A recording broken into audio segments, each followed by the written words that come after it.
Hello, Monetization Nation. Jason McDonald has an undergraduate degree from Harvard, a master's degree and Ph.D. from Berkeley, and he teaches at Stanford. He also has many best-selling books on digital marketing topics available on Amazon. In today's episode, we're going to discuss why we should create digital products and publish a book on Amazon.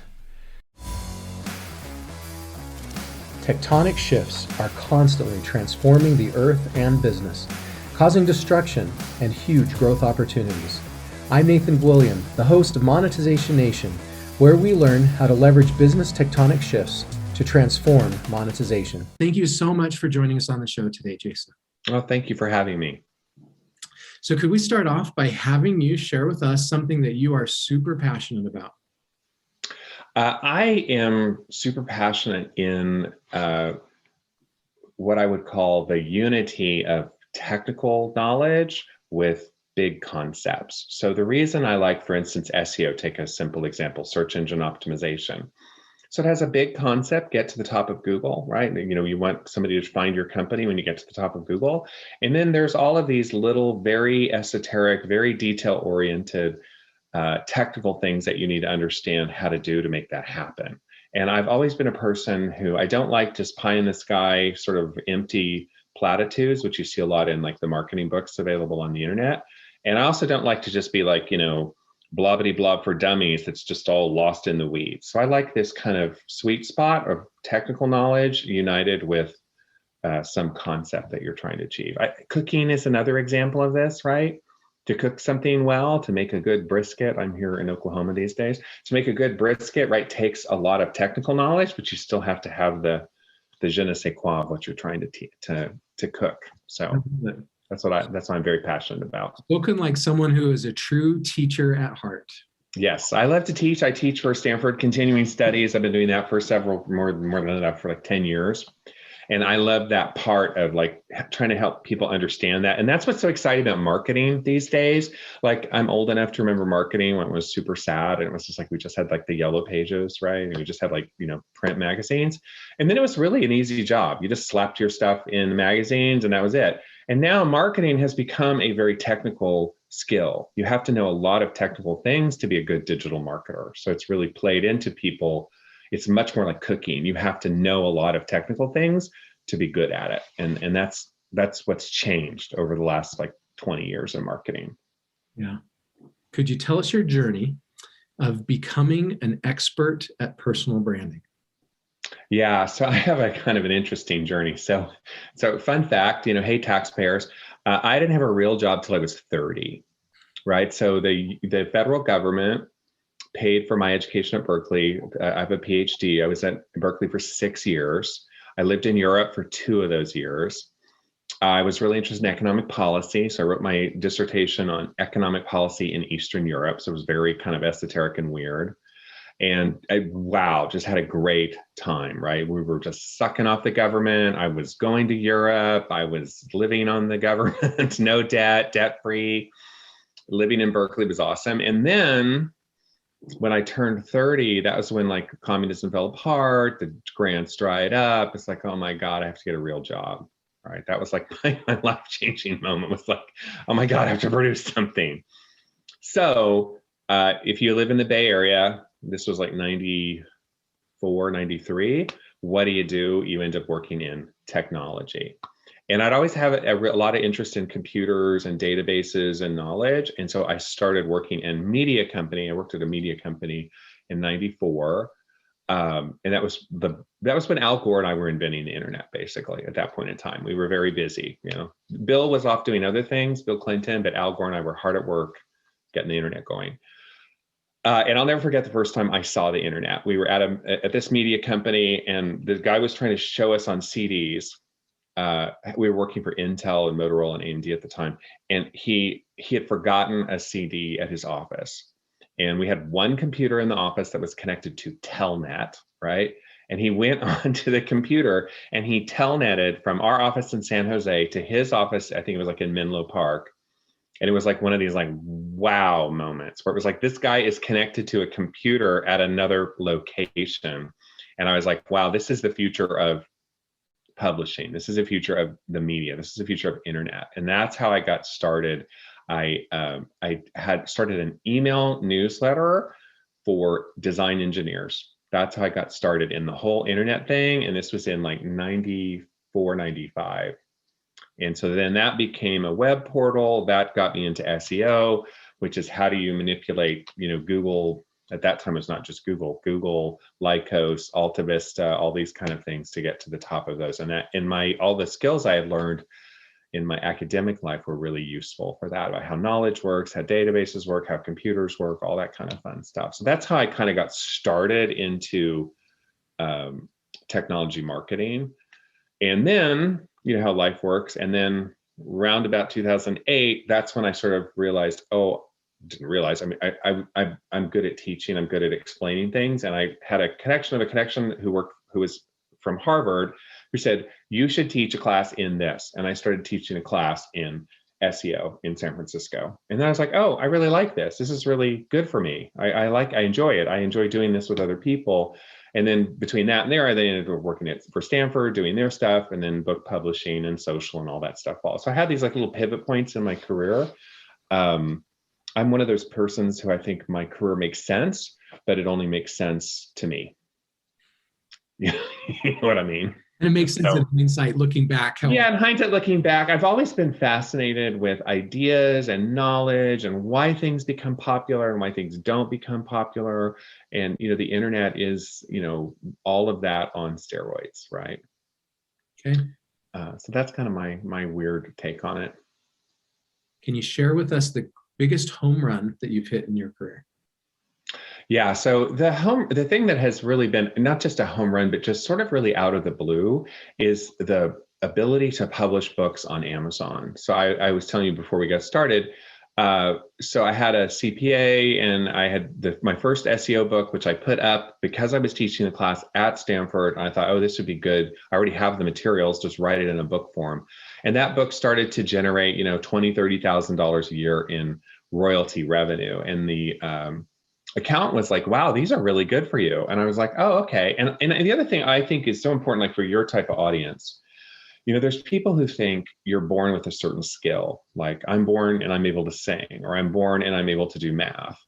I really think it's a terrible attitude. A better attitude is I want to have this skill and I'm going to learn how to do this skill. I'm going to invest in this skill. I'm going to get good at this skill.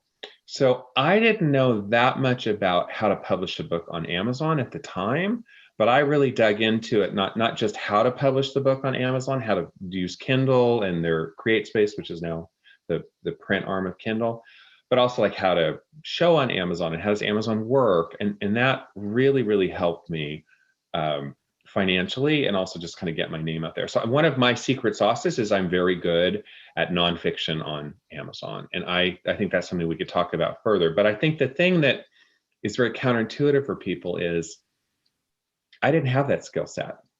I created that skill set by just saying, I'm going to do this. I'm going to learn how to do this. And that's what I try to teach in my classes. It's like, you don't have to have the skill set of SEO. You have to decide you want the skill set. It's kind of like in the Matrix, when they plug the thing in the back of their head and they're like, oh, I can now, make the helicopter work.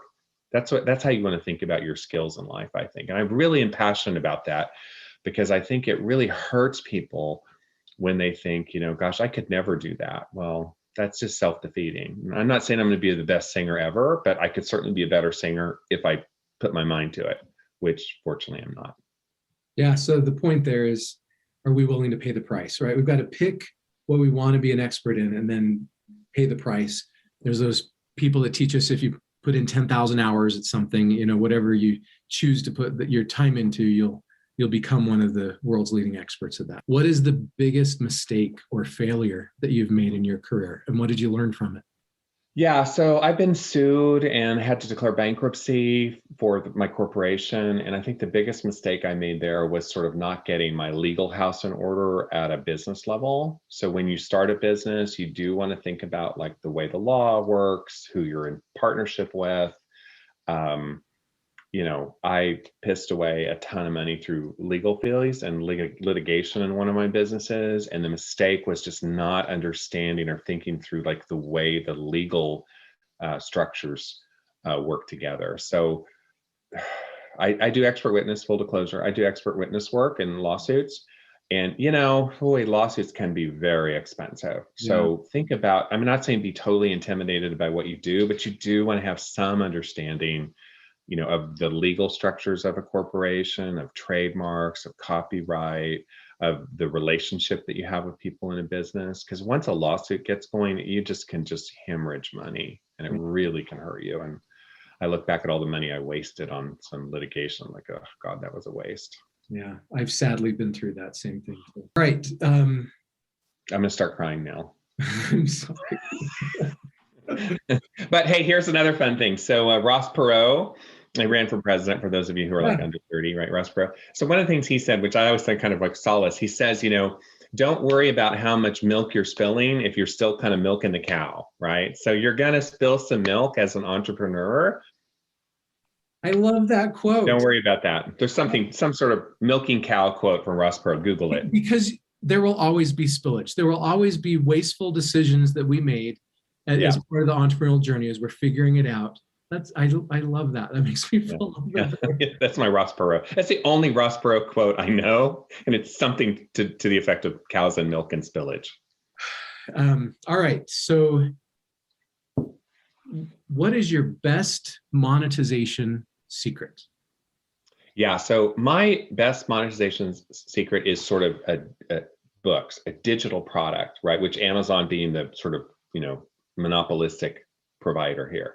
If you have a special kind of knowledge, right? Or you're an expert in X, like in your case, adoption, right? I'll tell you right now, you should write a book on the adoption industry, how to adopt a baby, what to do, positive, negative, whatever. If you can create a digital product, which is what books are these days, you can create a passive income stream around that product. And then that gives you we can talk a lot. There's a lot of downstream benefits to publishing a book. And I'm not talking about publishing just a schlocky book that's just like for your own prestige, which a lot of people do. I'm talking about really becoming an expert in an area. And it has to be something that people will look for a book on, right? Like I'm sending my younger daughter to college, right? And people look for books on like financial aid and how do you get the best bang for your buck in colleges. So people look to the book market for books on that. You can make a lot of money at that, and it can have a lot of downstream positive benefits for your brand. So what are you an expert in? And then create a book. You can also with courses. I'm a big fan of books. I do a lot with books, but courseware is another type of product. Here's the thing I'll say about courses that I think people don't understand. One of the things I've learned in business, you want to fish where the fish are. In certain markets, like the book market, have a defined player, Amazon, where all the action is. And Amazon has made it very easy for people to publish and find books. Now, there's a lot of problems with that politically, but that's a separate issue. Mm-hmm. The courseware does not have that issue. Courses are all over the map. There's Udemy and there's Coursera and there's MIT's course platform and all the universities. So one of the challenges with a monetization strategy that goes through courses is there is not a definitive Amazon where people go to find courses. And that creates a lot of problems for you as a marketer. So Amazon, boom, dominates the book market. It's where people go for books. Hashtag sorry, Google Play, you suck. Hashtag Apple Books, you suck. It's all Amazon. They own that market. Mm-hmm. eBay would be another example of a kind of a pretty good destination market. Google for search, monopolistic, et cetera. So I think about areas where there is a defined marketplace that you can then insert yourself. And that's why I think books are better than courses. Okay. And so you leverage a platform like Amazon to get the book out there, and then they find your book, and then it establishes your credibility, and then it can lead to additional revenue streams. Thank you so much, Jason, for sharing your stories and knowledge with us today. Here are some of my key takeaways from this episode. Number one, we have to decide what skill set we want, and then put in the time and effort to become an expert in it. Number two, one of the best skill sets we can learn as entrepreneurs is how to create digital products. Number three, books provide a passive income stream and build our credibility. Number four, Amazon is a great platform to take advantage of because it dominates the book market and makes publishing relatively easy. Number 5, we should become an expert in our field and answer a question or solve a problem for our customers. Number 6, if we can make our book the number 1 in its category, we have a high chance of success. If you've enjoyed this interview and want to learn more about Jason or connect with him, you can find him on his LinkedIn profile or his website, jasonmcdonald.org. You can also find his books on Amazon, and there's links to each of those sites on the blog post for this episode at monetizationnation.com. Do you want to be a better digital monetizer? Then please follow these channels to receive free digital monetization content. Number 1, you can get a free monetization assessment of your business, or subscribe for free to the Monetization e-magazine, both at monetizationnation.com. Number 2, you can subscribe to the Monetization Nation podcast or YouTube channel. And third, you can follow Monetization Nation on Instagram and Twitter. Have you published a book on Amazon? If so, what advice can you share? Please join our private Monetization Nation Facebook group and share your insights with other digital monetizers. Thanks for joining me for this episode. I wish you success in your efforts to publish a book on Amazon. Do you want to become a better digital monetizer? To receive great monetization stories and secrets, please go to monetizationnation.com and join free. And if you liked today's episode, please subscribe to the show and share it.